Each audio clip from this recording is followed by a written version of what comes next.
வணக்கம் and welcome to delight cinemas. இன்னைக்கான இந்த அப்டேட்ஸ் வீடியோவில் ஃபஸ்ட்டு நம்ம பார்க்க போகிற அப்டேட் எந்த படத்தை பற்றி அப்படின்னு பார்த்தீங்கன்னா, ராட்சசன் படத்தோடைய டைரக்டர் ராம்குமார் அவர் எடுத்திருக்கிற அவருடைய 3வது படம் 2 வானம். இந்த படத்தோடைய first look and second look posters இப்போ தான் ரீசெண்டாக வந்து ரிலீஸ் பண்ணியிருந்தாங்க. ஸோ ராம்குமார் வந்து 3வது முறையாக விஷ்ணு விஷால் கூட சேர்ந்து இந்த படம் வந்து எடுத்திருக்காரு. அண்ட் இந்த படத்தில் மமிதா பைஜு அவங்க தான் வந்து ஃபீமேல் லீடாக வந்து ப்ளே பண்ணியிருக்காங்க. போஸ்டர்ஸை வச்சு பார்க்கும்போதே தெரிஞ்சிருக்கும் இது வந்து ஒரு லவ் ஃபிலிம் அப்படின்னு. ஸோ இந்த படம் வந்து ஒரு ரொமான்டிக் ஃபேண்டசி என்டர்டெய்னர் உருவாயிட்டு இருக்கு அப்படிங்கிற நியூஸ் வந்து ஆரம்பத்திலேருந்தே வந்துட்டு இருக்கு.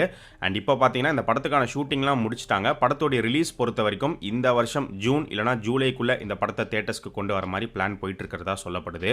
டைரக்டர் ராம்குமாரோடைய முதல் படம் முண்டாசு பட்டி வந்து காமெடி, 2வது ராட்சசன் வந்து த்ரில்லர், இப்போ 3வது இந்த 2 வானம் வந்து லவ். மூணுமே 3 வித்தியாசமான ஜானர் ஃபிலிம்ஸாக வந்து அமைஞ்சிருக்கு. ஹேட்ரிக் லோடிங் அப்படிங்கிற மாதிரி விஷ்ணு விஷாலே வந்து போஸ்ட் போட்டிருக்காரு. ஸோ நிச்சயமா இந்த படமும் ஒரு வித்தியாசமான ஒரு நல்ல படமா இருக்கும் அப்படிங்கிற ஒரு எதிர்பார்ப்பு கிரியேட் ஆயிருக்கு. ஆக்டர் விஷ்ணு விஷாலுக்கும் ஒரு ஸ்ட்ராங்கான ஒரு கம்பேக் ஃபிலிம் வந்து தேவை. அது இந்த படமா இருக்குமா இல்லையா அப்படிங்கிறது சீக்கிரமே தெரிஞ்சிடும். ஆக்சுவலாக ராட்சசன் படம் வரதுக்கு முன்னாடியும் விஷ்ணு விஷால் நடித்த ஒரு சில படங்கள் சரியா போகல. ராட்சசன் வந்து செமையான ஒரு படமா அவருக்கு அமைஞ்சிருந்தது. அதே மாதிரி இந்த 2 வானம் எப்படிப்பட்ட ஒரு படமா இருக்க போகுது அப்படிங்கிறத வெயிட் பண்ணி பார்ப்போம். சியான் விக்ரம் நடிச்சிருக்கிற வீரதீர சூரன் பார்ட் 2 இந்த படத்தோடைய ட்ரெய்லர் அண்ட் ஆடியோ லான்ச் வந்து மார்ச் 20 பிளான் பண்ணியிருக்காங்கன்னு ஏற்கனவே சொல்லியிருந்தோம். அது இப்போ அஃபிஷியலாகவே வந்து கன்ஃபார்ம் ஆயிடுச்சு. ஸோ மார்ச் 20ஆம் தேதி வேல்டெக் யூனிவர்சிட்டியில் இந்த ஈவெண்ட் வந்து நடக்க போகுது. அண்ட் அது மட்டும் இல்லாமல் ஏற்கனவே மூவி டீம் வந்து பார்த்தீங்கன்னா படத்தோடைய இன்டர்வியூ ப்ரொமோஷன்ஸ்லாம் வந்து கொடுக்க ஆரம்பிச்சிட்டாங்க. ஸோ சீக்கிரமே ஒவ்வொன்றா அதை நம்ம பார்க்க போகிறோம். அண்ட் படம் ரிலீஸ்க்கு இன்னும் ஒரே வாரம் தான் இருக்கு. இந்த படத்தை தயாரிச்சிருக்கிற ப்ரொடியூசர் இந்த படத்தோடைய அவுட்புட்டை பார்த்துட்டு செம ஹாப்பி ஆயிட்டாங்க அப்படிங்கிற ஒரு நியூஸும் கிடைச்சிருக்கு. ஸோ அவங்களே வந்து பார்த்தீங்கன்னா ஒரு போஸ்ட் போட்டு ஃபோட்டோலாம் வந்து ஷேர் பண்ணியிருந்தாங்க.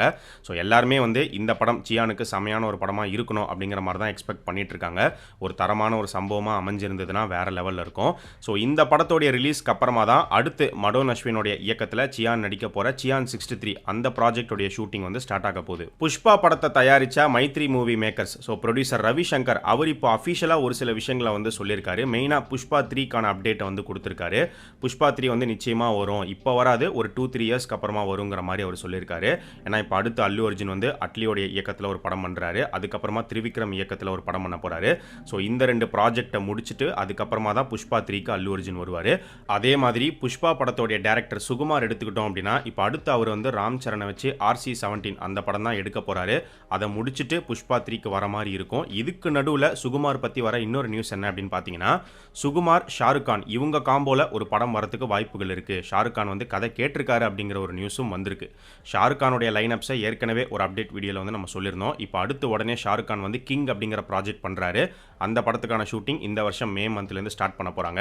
கிங்குக்கு அடுத்து பத்தான் 2 வந்து பார்த்தீங்கன்னா அடுத்த வருஷம் ஸ்டார்டிங்லேயே வந்து ஷூட் போகிற மாதிரி பிளான் வச்சிருக்காங்க. இப்போ இதுக்கு நடுவில் சுகுமாரோடைய ப்ராஜெக்ட் ஒன்று இருக்குது அப்படின்னா அந்த ப்ராஜெக்டை எப்போ ஸ்டார்ட் பண்ண போகிறாங்க அப்படிங்கிறது தெரியல. ஒருவேளை பத்தான் 2 முடிச்சுட்டு தான் வந்து சுகுமார் ப்ராஜெக்டை எடுக்க போகிறாரா, அதே மாதிரி சுகுமார் வந்து புஷ்பா 3க்கு முன்னாடியே ஷாருக் கான் ப்ராஜெக்ட் எடுப்பாரா, இல்லை புஷ்பா 3 முடிச்சுட்டு வந்ததுக்கப்புறம் தான் ஷாருக் கான் கூட ஒர்க் பண்ண போகிறாரா அப்படிங்கிறது இப்போதைக்கு தெரியல. போக போக தான் தெரிய வரும். சரி, ஷாருக் கான் கூட சுகுமார் பண்ண போகிற அந்த ப்ராஜெக்ட் என்ன மாதிரியான ஒரு படம் அப்படின்னு பார்க்கும்போது இந்த படம் வந்து ஒரு ரூரல் பொலிட்டிக்கல் ஆக்ஷன் ட்ராமாவா உருவாக போகுதுங்கிற மாதிரி ஒரு நியூஸ் வந்திருக்கு. அண்ட் இந்த கதையில் ஷாருக் கான் வந்து ஒரு ஆன்டி ஹீரோ கேரக்டராக வந்து இருப்பார். இந்த படத்தில் சோஷியல் இஷ்யூஸ் வந்து இருக்கும், கேஸ்ட் இஷ்யூஸ் எல்லாம் வந்து கொண்டு வர போகிறாங்க அப்படிங்கிற ஒரு நியூஸ் எல்லாம் போயிட்டு இருக்கு. ஸோ மேபி புஷ்பா 3க்கு முன்னாடி கூட சுகுமார் வந்து SRK கூட ஒருவேளை இந்த ப்ராஜெக்ட் கன்ஃபார்ம் ஆச்சுன்னா இதை ஸ்டார்ட் பண்ணி முடிக்கிறதுக்கு வாய்ப்புகள் இருக்கு. ஸோ அந்த வகையில் புஷ்பா பார்ட் 3 வந்து 2028 வந்து ரிலீஸ் ஆகலாம். 2028 ஏதாவது ஒரு மந்த் வந்து ரிலீஸ் ஆகலாங்கிற மாதிரி இப்போ ப்ரொடியூசர் வந்து கன்ஃபார்ம் பண்ணியிருக்காரு. இந்த ஒரு கன்ஃபர்மேஷனை தாண்டி இந்த நியூஸில் அட்லி கூட தான் அடுத்து அல்லு அர்ஜுன் படம் பண்ண போறாரு அப்படிங்கிற நியூஸையும் ரவிசங்கர் வந்து அஃபிஷியலாகவே வந்து சொல்லிட்டாரு. அண்ட் அட்லி அல்லு அர்ஜுன் ப்ராஜெக்ட் எடுத்துக்கிட்டோம் அப்படின்னா இந்த படத்தை பற்றி நிறைய நியூஸ் நிறைய ரூமர்ஸும் வந்துகிட்டே இருக்கு. ஸோ ஃபர்ஸ்ட் அட்லி வந்து பார்த்தீங்கன்னா டியூயல் ஹீரோ ஃபிலிம் தான் வந்து பிளான் பண்ணாரு. சல்மான் கானை வச்சு எடுக்கிற மாதிரி இருந்தது. சல்மான் கான் கூட இன்னொரு ஹீரோ வந்து நடிக்கிற மாதிரி இருந்தது. ஆனால் இப்போ அந்த கதை தான் அல்லு அர்ஜுன் கிட்ட வந்திருக்கு. அல்லு அர்ஜுனும் இன்னொரு ஹீரோவும் சேர்ந்து நடிக்க போறாங்க அப்படிங்கிற நியூஸ் தான் கொஞ்ச நாளைக்கு முன்னாடி வந்துச்சு. நடுவில் கூட பார்த்தீங்கன்னா அல்லு அர்ஜுன் கூட நடிக்க போற அந்த இன்னொரு ஹீரோ வேற யாரும் இல்லை, SK தான் அப்படிங்கிற மாதிரிலாம் ரூமர் வந்துச்சு. அதெல்லாம் கம்ப்ளீட்டாக ரூமர் தான். இப்போ என்ன சொல்லப்படுது அப்படின்னு பார்த்தீங்கன்னா, அட்லி வந்து அல்லு அர்ஜுன் வச்சு எடுக்கிற அந்த ஒரு ப்ராஜெக்ட் வந்து டியூயல் ஹீரோ சப்ஜெக்ட் கிடையாது, சிங்கிள் ஹீரோ சப்ஜெக்ட் தான். ஸோ இந்த கதை வேற, அந்த டியூயல் ஹீரோ சப்ஜெக்ட் வந்து கம்ப்ளீட்டாக வேற அப்படிங்கிற மாதிரி தான் இப்போ நியூஸ் வந்திருக்கு. பட் என்னதான் அட்லி வந்து அல்லு அர்ஜுனை வச்சு சிங்கிள் ஹீரோ சப்ஜெக்ட் எடுத்தாலுமே இந்த கதைக்குள்ள மேபி சர்ப்ரைஸான கேமியோஸ் இல்லைனா வேற ஏதாச்சும் சர்ப்ரைஸ் எலமெண்ட்ஸ் வந்து நிச்சயமா உள்ள கொண்டு வருவார் அப்படிங்கிற டாக்ஸுமே போயிட்டு இருக்கு. இந்த வாரம் IPL ஸ்டார்ட் ஆக போகுது. ஸோ அடுத்த 2 மாசத்துக்கு செமையான ஒரு என்டர்டைன்மெண்ட் நம்ம காத்துட்ருக்கு அப்படின்னு நினைக்கிறேன். ஸோ இந்த வருஷம் யார் கப் அடிச்சா நல்லாயிருக்கும் நீங்கள் நினைக்கிறீங்க அப்படிங்கிறத கமெண்ட் செக்ஷனில் சொல்லுங்கள். ஸோ ஐபிஎல் வருது அப்படின்னாலே தமிழ் கமெண்ட்ரியில் வந்து பார்த்தீங்கன்னா ஆர்ஜே பாலாஜி நிச்சயமாக உள்ளே இருப்பார். எல்லா மேட்சஸ்க்கும் கமெண்ட்ரி பண்ணுறாரோ இல்லையோ, முக்கியமாக சிஎஸ்கே மேட்சஸ்னால் வந்துருவார், கமெண்ட்ரி பண்ணுவார். பட் இந்த தடவை இன்னொரு பக்கம் பார்த்தீங்கன்னா ஆர்ஜே பாலாஜி வந்து பயங்கர பிஸியான ஒரு டேரக்டராக சூர்யா வச்சு சூர்யா 45 படம் எடுத்துகிட்டு இருக்காரு. ஷூட்டிங் வந்து போயிட்டுருக்கு. ரெண்டுத்தையுமே வந்து பேலன்ஸ் பண்ணுவாரா என்னங்கிறது தெரியல. பட் கண்டிப்பாக பேலன்ஸ் பண்ணுவார், கமெண்ட்ரியும் பண்ணுவார், இன்னொரு பக்கம் ஷூட்டிங்கும் பார்த்துப்பார் அப்படின்னு தான் வந்து சொல்கிறாங்க. இதெல்லாம் தாண்டி வர நியூஸ் என்ன அப்படின்னு பார்த்தீங்கன்னா, ஆர்ஜே பாலாஜி வந்து அவருடைய படங்களை வந்து ஐபிஎல் கமெண்ட்ரியில் பயங்கரமாக வந்து ப்ரொமோட் பண்ணுவார். ஸோ அந்த வகையில் இப்போ இந்த ஐபிஎல்லில் வந்து பார்த்தீங்கன்னா சூர்யா 45 வந்து அவர் ப்ரொமோட் பண்ணுறதுக்கு, சூர்யா 45 படத்தோட ஏதாச்சும் ஒரு அஃபிஷியல் அப்டேட்ஸ் கொடுக்கறதுக்கும் வாய்ப்புகள் இருக்குங்கிற மாதிரி நியூஸ் வந்திருக்கு. ஒரு பக்கம் என்ன சொல்லப்படுது அப்படின்னு பார்த்தீங்கன்னா, இந்த சூர்யா 45 படத்தோடைய டைட்டில் டீசர் அப்படி இல்லைனா ஒரு சின்ன கிளிம்ஸ் வந்து ஐபிஎல் லான்ச் அன்னைக்கு ரிலீஸ் ஆகிறதுக்கு வாய்ப்புகள் இருக்குது அப்படிங்கிற மாதிரி நியூஸ் வருது. ஆனால் இப்போதைக்கு யாரும் இதை கன்ஃபார்மாக எடுத்துக்க வேணாம். சீக்கிரமே இது உண்மையாக பொய்யாங்கிறது தெரிய வரும். அதே மாதிரி அடுத்து சூர்யாவுக்கு ரிலீஸ் ஆக போகிற ரெட்ரோ படத்தோடைய செகண்ட் சிங்கிள் தயாராகிட்டு இருக்குங்கிற நியூஸும் வந்திருக்கு. நம்ம ஏற்கனவே சொல்லியிருந்தோம். ஸோ இந்த மந்த் எண்டுக்குள்ள செகண்ட் சிங்கிளை ரிலீஸ் பண்ணிடுவாங்க. ஏகே நடிச்சிருக்கிற குட் பேட் அக்லி படத்திலிருந்து ஃபர்ஸ்ட் சிங்கிளான ஓஜி சம்பவம் சாங்கோடைய ப்ரோமோ வீடியோ இன்னைக்கு அஃபிஷியலாக வந்து ரிலீஸ் பண்ணிட்டாங்க. ஸோ இந்த பாட்டை யார் பாடியிருக்கா அப்படின்னு பார்த்தீங்கன்னா, படத்தோடைய music director GV Prakash and director Aadhik Ravichandran ரெண்டு பேரும் சேர்ந்து தான் பாடியிருக்காங்க. லிரிக்ஸ் வந்து விஷ்ணு எடவன் எழுதியிருக்காரு.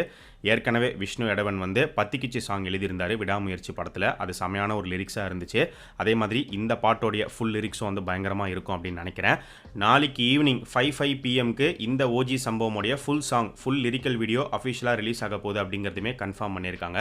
ஸோ நாளைக்கு ஈவினிங் இந்த ஓஜி சம்பவம் என்ன மாதிரியான ஒரு சம்பவம் பண்ண போகுது அப்படிங்கிறது தெரிய வரும். அண்ட் இதை தாண்டி பார்த்தோம் அப்படின்னா, இப்போ இந்த குட் பேட் அக்லி படம் வந்து பயங்கர கிராண்டான ஒரு ரிலீஸ்க்கு வந்து தயாராகிட்டு இருக்கு. ஸோ கர்நாடகாவில் இந்த படத்தை இப்போ யார் வாங்கி ரிலீஸ் பண்ணுறா அப்படின்னு பார்க்கும்போது, ஜனநாயகன் படத்தை எடுத்துட்டு இருக்கிற கேவிஎன் ப்ரொடக்ஷன்ஸ் அவங்க தான் இந்த குட் பேட் அக்லி படத்தை அங்கே ரிலீஸ் பண்ணுறாங்க. சொல்ல முடியாது, ஃபியூச்சரில் கேவிஎன் ப்ரொடக்ஷன்ஸ் வந்து ஏகேவை வச்சு ஒரு படம் ப்ரொடியூஸ் பண்ணுறதுக்கும் நிறைய பாசிபிலிட்டிஸ் இருக்குது. ஏன்னா இப்போ கேவிஎன் வந்து பார்த்தீங்கன்னா தமிழ் சினிமாக்குள்ளே வந்திருக்காங்க. ஒரு பக்கம் தளபதி விஜயோடைய தளபதி 69 ஜனநாயகன் அப்படிங்கிற ஒரு பெரிய ப்ராஜெக்டை ப்ரொடியூஸ் பண்ணிட்டு வராங்க. இன்னொரு பக்கம் பார்த்தீங்கன்னா கைதி 2ல ஒன் ஆஃப் த ப்ரொடக்ஷன் கம்பெனியாக உள்ளே வந்திருக்காங்க. அஃபிஷியலாகவே கன்ஃபார்ம் ஆயிடுச்சு. அது மட்டும் இல்லாமல் ரோலெக்ஸ் ஸ்டாண்டலோன் ஃபிலிமையும் அவங்க தான் வந்து ப்ரொடியூஸ் பண்ண போகிறாங்க அப்படின்னு சொல்லப்படுது. ஸோ அந்த வகையில் ஏகே அண்ட் கேவிஎன் ப்ரொடக்ஷன்ஸ் காம்போவும் ஃபியூச்சரில் எதிர்பார்க்கலாம் அப்படின்னு தான் நினைக்கிறேன். இதை பற்றி நீங்கள் என்ன நினைக்கிறீங்க அப்படிங்கிறத கமெண்ட் செக்ஷனில் சொல்லுங்கள். ஸோ இது எல்லாமே தான் இன்னைக்கான அப்டேட்ஸ். இதே மாதிரி நிறைய இன்ட்ரெஸ்டிங்கான அப்டேட்ஸை அடுத்த அப்டேட் வீடியோவில் நம்ம பார்க்கலாம். நம்ம சேனலுக்கு நீங்கள் புதுசாக இருந்தீங்கன்னா சேனலை சப்ஸ்கிரைப் பண்ணி சப்போர்ட் பண்ணுங்கள். அண்ட் நம்ம டிலைட் சினிமாஸ் சேனலோடைய சோஷியல் மீடியா பேஜஸ்க்கான லிங்க் வந்து பார்த்தீங்கன்னா டிஸ்கிரிப்ஷனில் கீழே கொடுத்துருக்கோம். இன்னும் ஃபாலோ பண்ணாதவங்க மிஸ் பண்ணாமல் போய் ஃபாலோ பண்ணுங்கள்.